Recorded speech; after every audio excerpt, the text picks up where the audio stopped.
నేను చెల్లిని హాస్పిటల్ తీసుకెళ్లారు కదా, వెళ్ళేటప్పుడు తడిగుడ్డ పెట్టకూడదని పెట్టలేదు. నిన్నటి నుండి ఇంట్లో అసలు అడుగు పెట్టలేదు, అలాగ ఉండేది. ఇప్పుడు ప్రశాంతంగా ఉంది. చూడండి, బయట పని అయితే అయిపోయింది, ముగ్గులు కూడా వేస్తాను. ఇంకా గిన్నెలు ఏడుస్తున్నాయి, గిన్నెలకి దోమలు.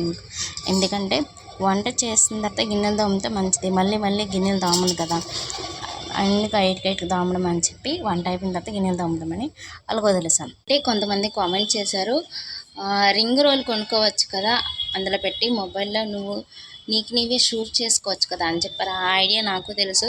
నాకు ఒక చిన్న బాబు ఉన్నాడు కదా, అల్లరి బాబు, అది పెట్టి నేను మొబైల్ పెట్టాను అనుకో, దాన్ని తోసేటనుక నా మొబైల్ పోద్ది, ఆ రింగ్ రోల్ కూడా పోద్ది.